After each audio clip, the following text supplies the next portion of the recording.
Elias, Klaus, and Alfonse, the three sons of the famous house of Goldstien, brothers by blood. Elias and Alfonse are day class prefects at the academy, whereas Klaus is a ministry employee. On occasions, Klaus will pop up to visit the academy out of his own free will, or for business. Either way, for Elias and Alfonse, it is always a treat to see him. Klaus and Alfonse have a history together, and didn't get along all that well. After recent events, the two of them, mainly Klaus, learned to tolerate one another. It was a day off at the academy, and Klaus was visiting the academy out of his own free will. Going to the prefect's office, he saw his younger and older brother relaxing on the sofa and chair. Klaus, I didn't know you were coming. That's Klaus for you. Always full of surprises. Alfonse said with a kind smile. Klaus rolled his eyes and sat down in the chair parallel to Elias. The three of them sat in silence, enjoying each other's company. The other prefects, mainly Zeus, were enjoying themselves at the night cafe, so it was really quiet in the office. The brothers sat in silence for what felt like an hour. Soon, Alphonse's voice shattered the silence. Klaus, remember when we were little? We used to get into so much mischief. How could I forget? You were always the one who got us into trouble, and I had to get us out of it. Really? I can't imagine Alphonse getting you into trouble. Sigurd and Albert, yes, but never Alphonse. Elias said, sitting up. Klaus let off a scoff and leaned in on his legs. Huh, you have no idea. Once he tried to swap one of Father's inventions for one of his trick ones. And I would have gone away with it if you hadn't stopped me. Alfonse said. Elias smiled and let a giggle escape his lips. It's not funny. You know how Father gets when he's mad. I know. I'm laughing because I wish I could have seen Father's face if the swap prank did happen. Klaus placed a hand on his temple and breathed out.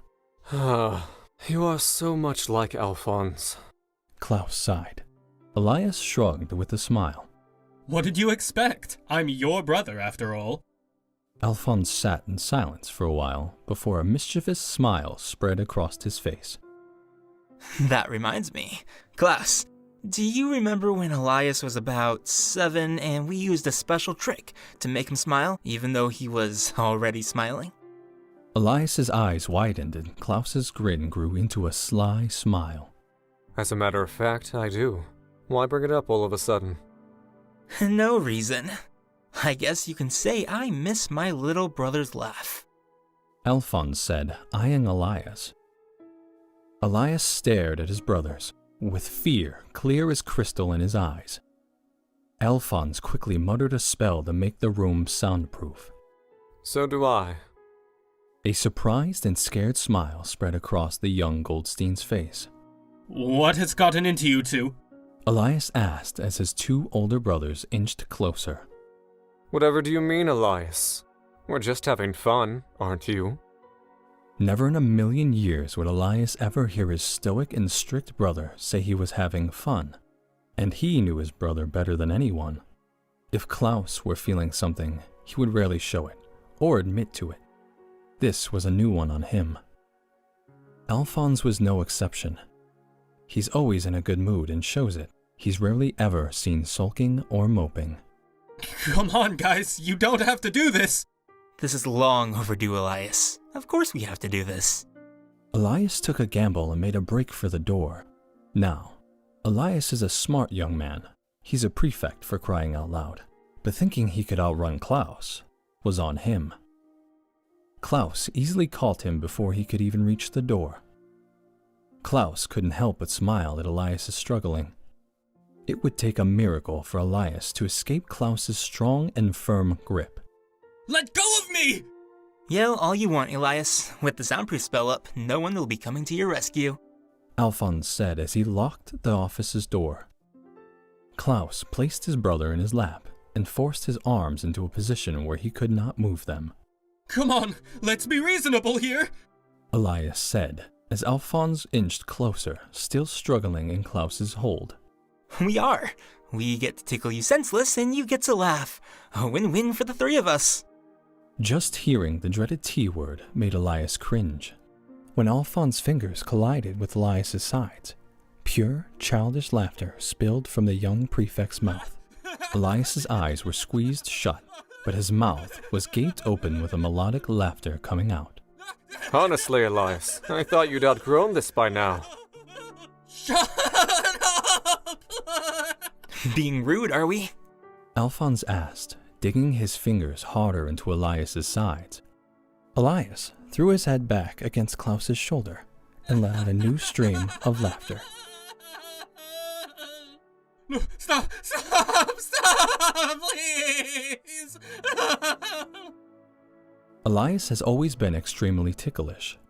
Just a simple poke in his ribs, and he's cracking up. His brothers always exploited his little weakness whenever he was sad, getting ahead of himself, or just to see him laugh. When Elias was younger, he always wanted to get revenge on his brothers for torturing him, especially Klaus. Klaus is a ruthless and merciless tickler. Alfonse is the same, except for the merciless part. He never tries it because he knew the tables would have been turned on him in a split second. Klaus, you have access to our brother's weak spot, you know. Thanks for reminding me. It almost slipped my mind. Elias scrunched his neck when he felt his brother's breath brush against his neck and ears. Elias literally screamed with laughter when he felt Klaus scratch his fingers in his exposed armpit. Klaus, stop, please! Stop, please! Elias said as he thrashed in his brother's grip. Sorry, little brother. No can do. Alfonse chuckled and started raking his fingers up and down the youngest Goldstein's ribcage. No! Not both at the same time! Klaus and Alfonse couldn't help but laugh along with their brother. To any other person, the scene would look almost unnatural and somewhat uncomfortable. But to the Goldstein brothers, this was normal. Alfonse's hands soon found their way under Elias's uniform and tickled the bare skin underneath. Elias's laughter became more hysterical, and his thrashing became more frantic. I can't take it anymore! Please! Oh, stop! Please! The two older Goldsteins nodded to each other and removed their hands from the poor boy's body. Klaus released Elias and placed a comforting hand on his back, while Elias took an air for his lungs. Are you okay? Alfonse asked, crouching in front of his brother. Yeah. I'm good. Alfonse smiled and sat down next to his younger brother. The three of them sat in peaceful silence, still wearing bright smiles on their face. Elias soon looked at Klaus, who had his head leaned back against the sofa, his eyes shut. Letting a smile form, he turned to Alfonse, who had the same smile. They were thinking the exact same thing. Hey, Klaus. Can I ask you something? What? Are you ticklish? Klaus's eyes snapped open. The question caught him off guard. Klaus then put on his mature face and shook his head. No, I'm not. Klaus said casually after a while. Then why did you hesitate? I didn't. Alfonse and Elias nodded to one another with similar smiles. After a split second, the two of them pounced on their brother. Klaus pursed his lips together to keep himself from laughing. Klaus was equally ticklish to Elias, but not as bad. When it was just him and Alfonse, Alfonse tickled him all the time. It was a weakness he would always exploit. Come on, Klaus. We know you can't hold out for long. What the older Goldstein said appeared sound. Giggles slipping through every now and then, not to mention the wide grin on the normally stoic brother's face. When Elias reached his lower back, Klaus's resistance was history. Stop! Elias, stop! Wow. The Klaus Goldstien, the Emperor of Gedonlun Royal Magic Academy and a Ministry of Wizardry employee, is ticklish. Klaus tried to glare at his younger sibling, but his laughter made it difficult. Hey, Alphonse, Does Klaus have a weak spot? No, I don't. Alphonse rolled his eyes and scoffed. Yes, he does. He has two, as a matter of fact. Proving his point, Alphonse kneaded Klaus's thigh and massaged his hip bone. Klaus bucked at least a foot in the air before his laughter became louder and more hysterical. Alphonse, stop! Stop! Elias joined in by massaging his thumbs and Klaus's hips, making said man produce more hysterical laughter. Consider this as revenge for all the years you tortured me as I was younger. Klaus couldn't even form a word. He was laughing so much.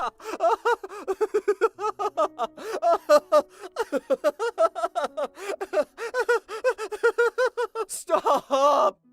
Elias enjoyed tickling Klaus to shreds, but decided it was Alphonse's turn. Removing his hands off Klaus, he pounced on Alphonse and started kneading his sides. Alphonse let out a giggly gasp before producing them. Elias, you're supposed to be on my team. Sorry, but I need revenge on you as well for all those years you tickled me half to death. After catching his breath, Klaus joined his younger brother in tickling their older brother. Klaus, not you too. I'm with Elias. I need some revenge for all the times you exploited my weakness. So, you admit you have a weakness? What was that? Klaus then dug his fingers into his brother's stomach, making Alphonse's giggles turn into laughs. Not there, no! Klaus and Elias laughed at their older brother's state. Alphonse was in between Elias and Klaus when it came to being ticklish. He was worse than Klaus, but not as bad as Elias. Elias was by far the most ticklish out of the three of them. Must be because he was the youngest brother. Eyeing Klaus, Elias attacked his brother's hips, making him let out a stream of deep laughter. Elias, don't! This is exactly what you deserve. Elias soon started producing laughter of his own when Alphonse started attacking his ribs. No, that's not fair. Yes, it is. Alphonse said, catching his breath. His break was short-lived when Klaus started tickling his sides. Another weak spot of his. Stop! The three of them went back and forth with one another. Their childish laughter bounced off the soundproof walls. After what felt like hours, the three of them sat in silence once more. The only thing that could be heard was heavy breathing and slight giggling. Well, at least we can say this day off wasn't a total waste. You can say that again. I agree. Elias smiled and wrapped his arms around his older brothers. Love you guys. The two older Goldsteins smiled and hugged their little brother back. The three of them soon fell asleep in each other's arms, still wearing gentle smiles.